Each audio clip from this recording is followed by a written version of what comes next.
This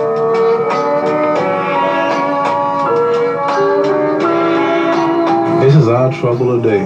All Negroes, so-called Negroes, worry about his money.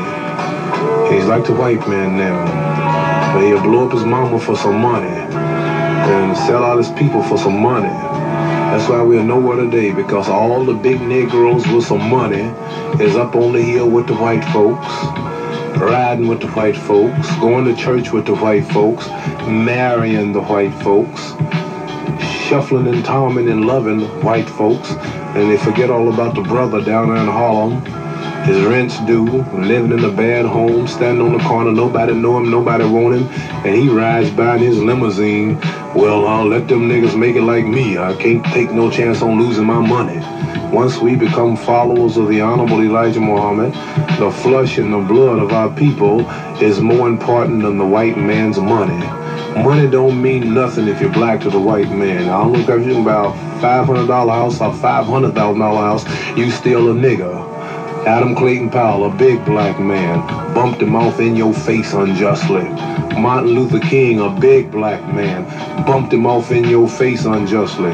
Muhammad Ali, the biggest black man in all history of boxing, bumped me off unjustly in your face. So excuse expression, money ain't worth a damn thing when it comes to wanting to be a man. And I'm proud to say that I'm the first black man in the history of all America, athlete and entertainer-wise, who gave up all the white man's money, looked a white man in his eye and told him the truth, and stayed with his people. And I'm just so happy. I go to bed happy. I wake up happy. And I'll go to jail for 10 years happy. And it'll always be said, there's one that didn't compromise. See, there are only two kind of men, those who compromise and those who take a stand. Those who take a stand are the ones who they write history about. These are the ones movies are made about. John Glenn was the first man to go into space, white man. They go into space every day now, but John Glenn was the one who dared to dare. He conquered it first. John Glenn will go down in history. So they'll have to say that I'm the first black man that took a stand and didn't get weak and go back. Now, many of our people make protesters and say they're going to boycott and they're going to do this and do that, and then when the white man put the pressure on them, they back up. But I'm one who I hope and pray to Allah and his messenger, the Honorable Elijah Muhammad, that I be one black man that they can look at and say, turn down all $10 million in commercials, royalties, turn down the world heavyweight title. Where is he at? There he is, over there sitting on the garbage can with the wine heads. He don't have to be over there. There he is, talking to the prostitute. There he is, picking up the brother out alley, taking him to the Muslim temple. There he is, selling a prostitute a Muslim newspaper. Ain't that something? He really don't have to do it. See, they have to look at me now greater than just in a boxing ring. Good fight, boy. White man got all the money. Two Negroes cut each other up, and he pat him on the back. Good fight, boy. Great fight, boy. Good show, boy. Good dancing, boy. But they can't look at me like that. See, I get all respect because I follow the Honorable Elijah Muhammad. You may not like Rap Brown or Stokely Carmichael, but they get more respect than the richest Negroes in America, the most white folks loving Negroes in America. When Rap Brown and Stokely Carmichael walked in a tree, traffic stops. Rap Brown, where? There he is. Stokely Carmichael, where? White folks jumping out of windows looking at him, wanting to touch him. They admire warriors because they are warriors. They believe in dying and fighting for what they believe. They're giving up $90 million a day in Vietnam and the guts of their children for a principle. They died and fought the Indians. Money don't mean nothing when your people are free and hungry and catching hell. So all of these so-called Negroes listen to this show. I hope you learned something from this. Damn some money when it comes to your mama's freedom. You're so quick to go to Vietnam and fight and shoot and kill somebody you don't know, fighting so they can be free, and you come home and you get your head busted. So if I gotta die, if I gotta sacrifice, if I gotta suffer, let it be for my black brothers and sisters. Let it be for my mama and not somebody 10,000 miles from here. So when you understand what I'm saying, when you weigh it out, if it means money or Tom, damn the money. There he is, over there sitting on the garbage can with the wine head. He don't have to be over there. There he is talking to the prostitute. There he is picking up the brother at alley, taking him to the moving temple. There he is selling the prostitute a Musa newspaper. Ain't that something? He really don't have to do it. See, they have to look at me now greater than just in a boxing ring. Good fight, boy. White man got all the money. Two Negroes fought each other, and he pat him on the back. Good fight, boy. Great fight, boy. Good show, boy. Good dancing, boy. But they can't look at me like that. See, I get all respect because I follow the Hungry Elijah Muhammad. You may not like Rap Brown or Stokely Carmichael, but they get more respect than the richest Negroes in America. The most white folks loving Negroes in America. When Rap Brown and Stokely Carmichael walking in a tree traffic stop. Rap Brown, there he is. Stokely Carmichael, where white folks jumping out the windows looking at him, wanting to touch him. They admire warriors because they are warriors. They believe in dying and fighting for what they believe. They're giving up $90 million a day in Vietnam and the guts of their children for a principle. They died and fought the Indians. Money don't mean nothing when your people are free and hungry and catching hell. So all of these so-called Negroes listen to this show. I hope you learned something from this. Damn some money when it comes to your mama's freedom. You're so quick to go to Vietnam and fight and shoot and kill somebody you don't know, fighting so they can be free, and you come home and you get your head busted. So if I gotta die, if I gotta sacrifice, if I gotta suffer, let it be for my black brothers and sisters. Let it be for my mama and not somebody 10,000 miles from here. So when you understand what I'm saying, when you weigh it out, if it means money or Tom, damn the money.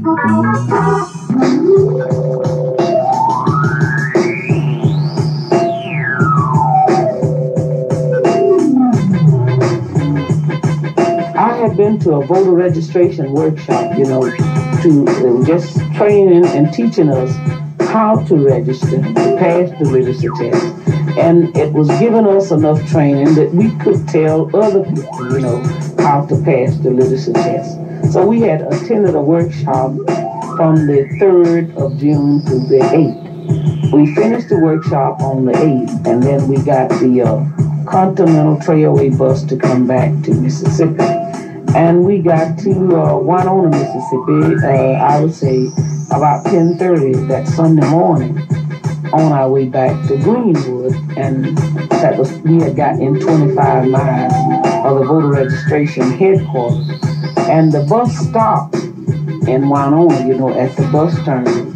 And 4 people got off of the bus, to use the restaurant to get food, and 2 people got off to use the washroom while I was still on the bus. When I looked through the glass, I saw the people rush out, and one of the girls who had gone in the washroom, she just got back on the bus, and I stepped off to see what had happened. And Miss Punda told me that it was a state highway patrolman and a chief of police on the inside, and began to tap them on the shoulder with billy clubs and ordered them to get out. And I said, well, this is Mississippi. So I got back on the bus, and as soon as I was seated, I saw them and they began to put the 5 people what was, off the bus, but they wasn't over 6 feet from the bus. Began to put them in the highway patrolman's car. And I stepped off again because I was holding one of the ladies' irons, that they were arresting. And she said, get back on the bus, Miss Hamer. And then I heard somebody scream from the car that she was in and said, get that one there. And then a white man stepped out of the car and told me I was under arrest. And when he opened the door and I went to get in the car, he kicked me. And they carried me on down to the county jail where the other highway patrolman had carried the other 5. And they, when I walked in with the 2 white men that carried me down, and they cursed me all the way down. They would ask me questions, and when I would try to answer, they would tell me to hush. And when I walked inside of the booking room, one of the policemen went over and jumped up on one of the Negroes' feet that was with us, and then they just began to, put us in cell. And I was put in a cell with Miss Augusta Simpson. And after I was put in the cell, I could just hear some horrible screams and horrible sounds, of licks. And I saw one of the girls was 15 years old was with us. And she passed my cell, and she was real bloody. And then they asked the little man that cleaned up the jail to go inside and mop up that blood. And then I heard some more screaming, and I heard some awful sound. And I would hear somebody when they say, "Can't you say yes, sir, nigger? Can't you say yes, sir?" And they would call her names that I wouldn't want to go on tape. And she said, "Yes, I can say yes, sir." So I said. And she said, "I don't know you well enough." And I would hear when she would hit the floor again. And finally she began to pray. And she asked God to have mercy on these people because they didn't know what they was doing. And after a while they passed my cell door with this young woman, Miss Annelle Ponder. And one of her eyes looked like blood. And her hair was standing up on her head, and her clothes had been torn from the shoulder down to the waist. And then 3 white men came to my cell, and one of them was a state highway patrolman because he was wearing a little silver plate across his pocket that said John L. Bassinger. And he asked me where I was from, and I told him I was from Louisville. And he said, "I'm going to check that." And he went out, and I guess he called Louisville, and they didn't like me in Louisville because I worked with voter registration there.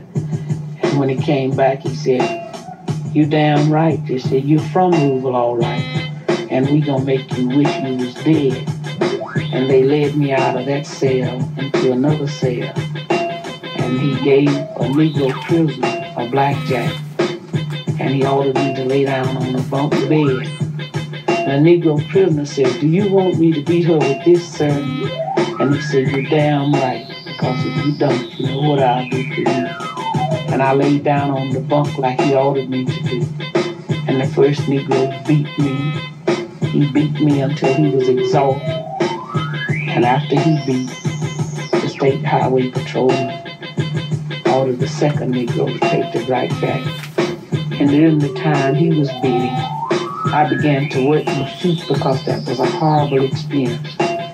And the state highway patrolman ordered the first Negro that had beat to sit on my feet while the second one beat. And I just began to scream where I couldn't control it.